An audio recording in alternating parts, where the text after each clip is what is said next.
Warahmatullahi wabarakatuh. Perkenalkan, kami dari kelompok 6 yang akan membawakan sebuah materi studi kasus Linux.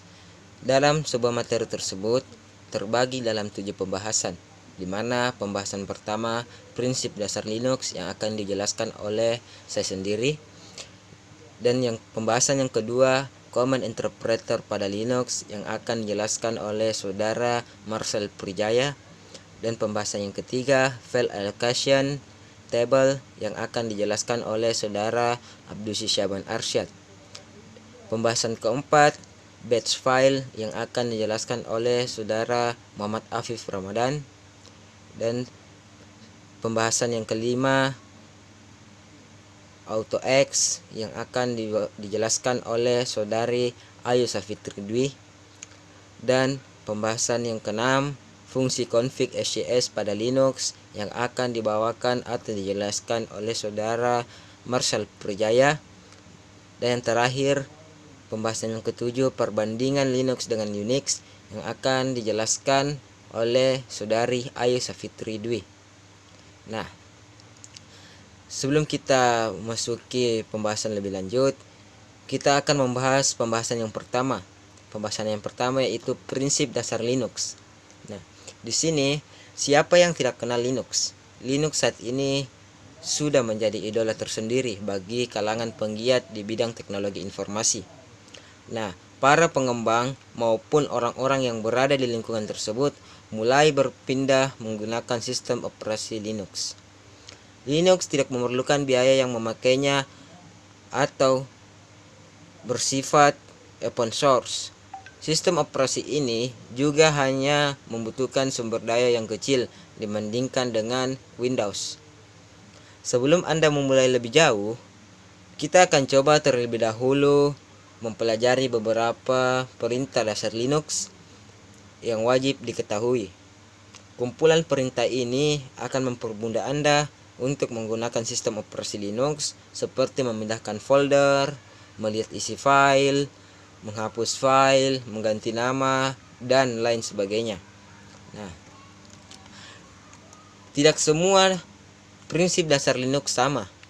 Linux tersendiri ada beberapa turunan dan atau varian yang mempunyai perintah dasar yang berbeda-beda. Sebagai contoh, untuk menangani masalah package manager Ubuntu menggunakan perintah apl. Fedora menggunakan yum, sedangkan Arch menggunakan patchman. Secara umum, semua perintah tersebut kegunaannya hampir sama. Nah, yaitu mengelola paket yang ada di Linux.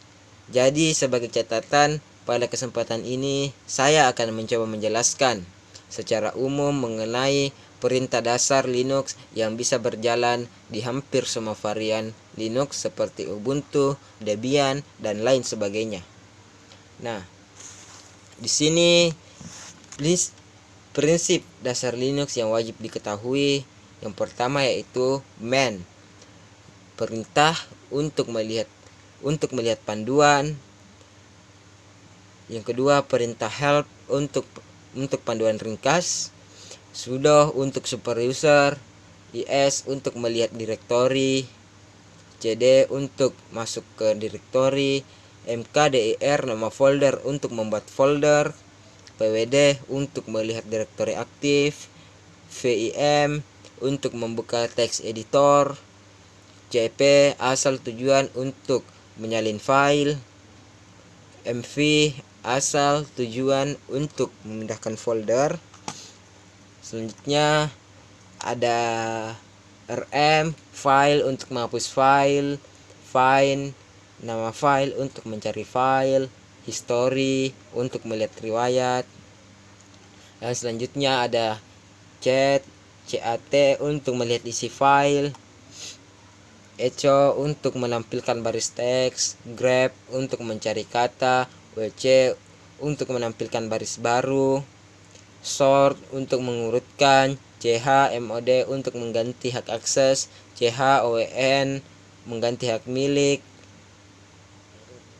su untuk mengganti user ID, passwd untuk mengganti password, WHO untuk menampilkan user, PS untuk menampilkan snapshot, kill untuk menghentikan program, tar untuk mengumpulkan file, zip untuk mengkompres file, unzip untuk mengekstrak file.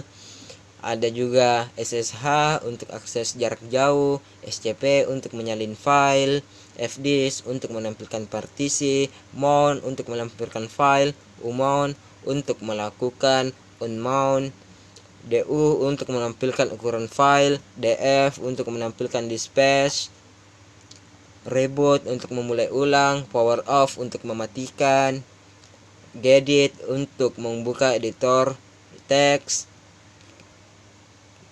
cat atau kate untuk membuka teks editor, BG untuk membuat proses background. Nah, ada juga FG edit program membuat proses foreground, jobs menampilkan identitas proses, SED untuk melakukan filter teks, AWK untuk memindahkan teks, locate untuk mencari file, ifconfig untuk melihat IP, date untuk menampilkan tanggal, nano untuk merubah teks editor, top melihat proses secara urut, clear untuk membersihkan terminal, dpkg atau nempek, dep instalasi paket, uname melihat versi kernel, kode bintang untuk mencantumkan deskripsi. Nah, hampir semua perintah dasar Linux itu sederhana dan bisa dikembangkan sesuai dengan kebutuhan eksekusi. Tidak perlu menghafalkan satu persatu, Anda bisa menggunakan perintah man untuk melihat manual dari setiap perintah. Jika tidak hafal dengan penulisannya, Anda bisa menekan tombol tab pada keyboard untuk menggunakan fitur autocomplete di terminal. Itulah kurang lebih yang dapat saya sampaikan, meskipun banyak perintah yang lainnya. Paling tidak perintah-perintah tersebut menjadi dasar mengenai perintah Linux lain, supaya Anda bisa mengoperasikan sistem operasi Linux dengan mudah. Baik, sekian dari saya. Selanjutnya kita memasuki. Assalamualaikum warahmatullahi wabarakatuh. Salam sejahtera bagi kita semua. Perkenalkan, nama saya Marcel Prijaya. Saya perwakilan dari kelompok 6 akan menjelaskan materi dengan judul Command Interpreter pada Linux.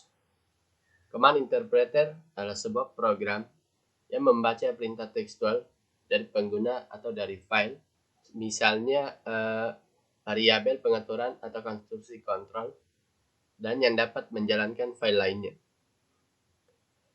Interpreter pada Unix disebut shells. Di beberapa sistem operasi, command interpreter telah masuk dalam kernel, seperti Windows XP dan Unix, memperlakukan command interpreter sebagai program khusus ketika pengguna login pertama. Fungsi utama dari command interpreter adalah untuk mendapatkan dan menjalankan user command berikutnya. Contoh command interpreter yang terdapat pada Windows adalah command prompt. Nah, command prompt ini merupakan aplikasi command line interpreter pada Windows yang digunakan untuk menjalankan perintah yang dimasukkan. Sebagian besar perintah tersebut mengotomatiskan tugas-tugas melalui script dan batch file, fungsi admin tingkat lanjut, dan memecahkan beberapa jenis masalah pada Windows. Sedangkan command interpret pada Linux adalah extern atau console. Extern adalah program emulator terminal standar untuk sistem operasi Linux. Dan console adalah koneksi fisik lokal ke sistem. Di sebagian besar server, konsol merupakan satu-satunya tempat masuk sebagai root atau admin. Sekian dari saya, selanjutnya akan dijelaskan oleh teman saya. Terima kasih. Assalamualaikum warahmatullahi wabarakatuh. Saya Abdus Saban Arsyad. Di sini akan menjelaskan materi 3, yaitu tentang FAT. Sistem berkas FAT adalah sebuah sistem berkas yang menggunakan struktur tabel alokasi berkas sebagai cara dirinya beroperasi. Untuk penyingkatan umumnya, orang menyebut sistem berkas FAT sebagai FAT saja. FAT pertama kali dikembangkan oleh Bill Gates dan Mark McDonald pada tahun 1976 sampai 1977. Ada beberapa versi dari sistem berkas FAT yang dibedakan dari berkas banyak unit alokasi yang didukungnya, yakni sebagai berikut. Yang pertama ada FAT12. FAT12 adalah sistem berkas yang menggunakan ukuran unit alokasi yang memiliki batas hingga 12 bit, sehingga hanya dapat menyimpulkan maksimum hingga 212 unit alokasi saja, atau 4096 buah. Yang kedua itu ada FAT16. FAT16 adalah sistem berkas yang menggunakan unit alokasi yang memiliki batas hingga 16 bit, sehingga dapat menyimpan hingga 216 unit alokasi atau 65.536 buah. Sistem berkas ini memiliki batasan kapasitas hingga ukuran 4 GB saja. Yang ketiga ada VFAT atau Virtual FAT. Virtual FAT adalah sebuah variasi sistem berkas FAT16 yang mendukung nama berkas panjang hingga 255 karakter. Sistem berkas ini diintegrasikan ke dalam sistem operasi Windows 95 dan Windows NT 3.51. Terus yang keempat itu ada FAT32. FAT32 adalah versi sistem berkas FAT yang paling baru, yang diperkenalkan ketika Microsoft merilis Windows 95 OEM Service Release 2 atau Windows 95 OSR 2. Terus ada, mungkin itu saja untuk materi ketiga. Sekian. Selanjutnya materi 7. Untuk itu adalah perbedaan Unix versus Unix dan Linux. Pertama itu dari segi biaya. Linux adalah OS open source sehingga didistribusikan secara bebas. Kita bisa dengan mudah mengunduh salinan Linux dari internet atau mendapatkan secara gratis melalui buku dan majalah. Namun kita harus membayar versi server dan OS Linux untuk organisasi besar. Di sisi lain, Unix cukup mahal. Kita membutuhkan sejumlah uang untuk mendapatkannya, namun tidak ada lagi harga umum untuk OS. Sebaliknya, berbagai versi Unix memiliki label harga yang berbeda. Misalnya biaya server Unix berkisar antara 25.000 US dollar dan 249.000 US dollar. Tingkat keamanan. Linux lebih aman daripada Unix. Pertama, Linux menggunakan karakter yang sama dengan yang ada di Unix. Ini termaksud isolasi tugas dalam lingkungan multitasking. Selain itu, kata sandi di Linux dienskripsi dan dapat dikelola dari jarak jauh. Sebagai OS open source, bug di Linux dapat dengan mudah dilaporkan oleh pengguna dan pengembang. Hal ini tidak terjadi di Unix karena pengguna harus menggunakan patch perbaikan bug dikembangkan. Prosesnya bisa memakan waktu lama, tidak seperti di lingkungan open source di mana masalah dan bug diperbaiki dalam waktu singkat. Yang ketiga, itu dari basis pengguna. Linux adalah sistem operasi yang dapat digunakan oleh siapa saja. Workbench-nya terdiri dari pengguna komputer biasa untuk pemrograman berpengalaman. Di sisi lain, Unix dapat digunakan pada PC, workstation, dan server internet. Yang keempat itu portabilitas. Linux menjalankan portabilitas. OS ini sangat portabel sehingga dapat diboot dari stick USB. Sedangkan Unix di sisi lain relatif kaku karena tidak punya portabel. Kelima itu pakai kode sumber. Mengingat bahwa Linux adalah sistem operasi open source, kode sumbernya tersedia untuk masyarakat umum. Siapapun dapat melihat kode sumber yang digunakan untuk menjalankan sistem. Kode sumber untuk OS Unix tidak tersedia untuk umum. Yang keenam itu pangsa pasar. Linux muncul beberapa tahun setelah Unix. Ia memiliki pangsa pasar yang lebih besar. Sistem operasi telah diinstal di lebih dari 25 juta mesin dibandingkan dengan Unix yang memiliki sekitar 5,5 juta instalasi. Sekian dan terima kasih. Assalamualaikum warahmatullahi wabarakatuh. Pada kesempatan kali ini saya akan menjelaskan materi tentang batch file. Batch file adalah sebuah file yang berisi beberapa perintah yang secara sengaja untuk dieksekusi oleh command interpreter atau CMD, atau juga bisa disebut sebagai file yang berisi kumpulan perintah-perintah command line yang dapat dijalankan pada Microsoft Windows. File batch biasanya berekstensi .bat atau .cmd. Untuk membuat file batch ini cukup sederhana. Hanya tinggal ketik perintah seperti di CMD di dalam Notepad atau text editor lainnya, dan kemudian simpan dengan nama file .bat. Dengan adanya batch file ini memungkinkan melakukan suatu perintah lebih cepat, karena file ini dapat mengulang suatu perintah di lain waktu ketika dibutuhkan kembali. Contohnya di saat sedang memanage suatu file atau folder, dan kemudian kita membutuhkannya lagi di suatu waktu, maka kita tinggal jalankan perintah batch file tersebut, karena hal tersebut lebih cepat dibanding harus melakukan perintah kembali di CMD. Adapun fungsi dari batch file tersebut ada dua. Yang pertama itu fungsi positifnya. Fungsi positif ini biasanya digunakan untuk hal-hal yang bermanfaat, seperti untuk membuat program tune up Windows, program administrator Windows, manajemen file atau directory, dan lain-lain. Adapun fungsi negatifnya yaitu bisa digunakan untuk hal-hal yang merugikan bagi pihak lain, dan biasanya juga digunakan oleh cracker-cracker yang iseng ataupun disengaja. Contohnya seperti membuat program virus, program perusak, dan lainnya yang dapat membuat sistem terganggu. Adapun beberapa perintah batch file sebagai berikut. Yang pertama ada echo untuk menulis. Kegunaannya itu untuk menulis pesan ke layar, sedangkan untuk echo off tanpa tanda kutip digunakan untuk menghilangkan tampilan echo. Yang kedua itu adalah go to untuk melompat dari suatu sintaks ke label. Yang ketiga ada help untuk melihat perintah batch lainnya. Yang keempat ada start yaitu untuk menjalankan suatu program. Kelima ada pause untuk menjeda dan untuk meminta ketikan tombol sembarang.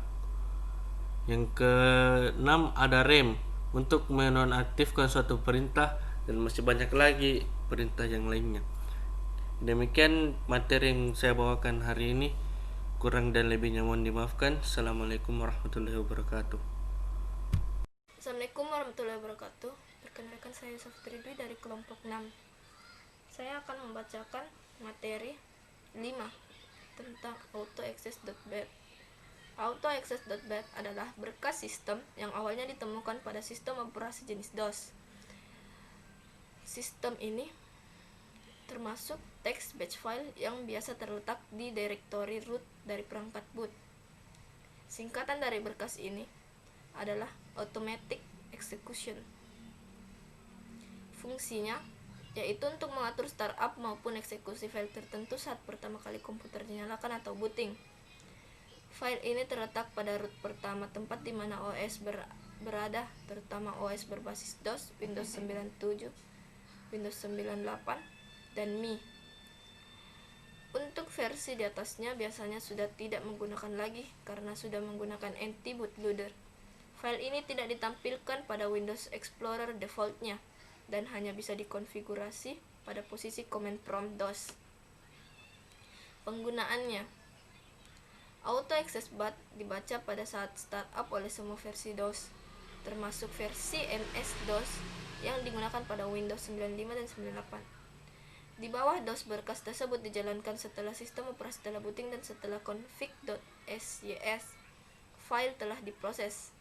Windows NT dan keturunannya Windows XP dan Windows Vista menyebar AutoAccess.bat ketika penggunaan logon. Seperti dengan Windows ME, AutoAccess.bat dapat dimasukkan pada baris perintah interpreter interaktif. AutoAccess.bat juga paling sering digunakan untuk mengatur komponen seperti keyboard, sound card, printer, dan lokasi berkas sementara.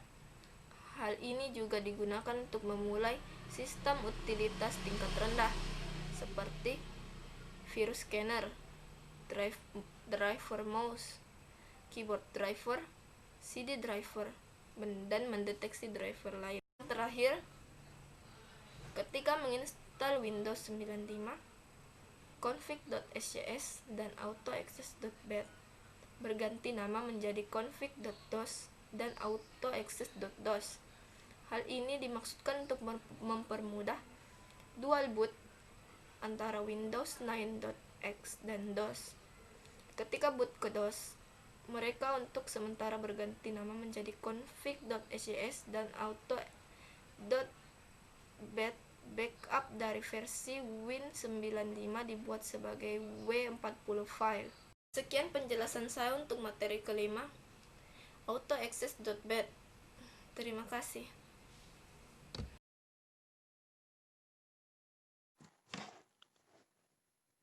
Assalamualaikum warahmatullahi wabarakatuh. Salam sejahtera bagi kita semua. Perkenalkan, nama saya Marcel Prijaya. Saya akan membawakan materi dengan tema fungsi config SCS pada Linux. Config SCS adalah sebuah sistem berkas dalam sistem operasi MS-DOS yang ditujukan untuk mengatur sistem secara keseluruhan.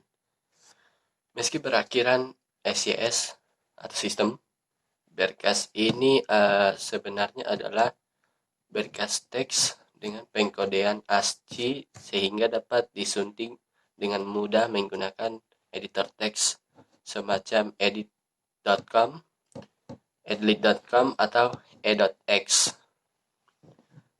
Sistem berkas tersebut berfungsi untuk mengendalikan akses terhadap data yang ada pada disk.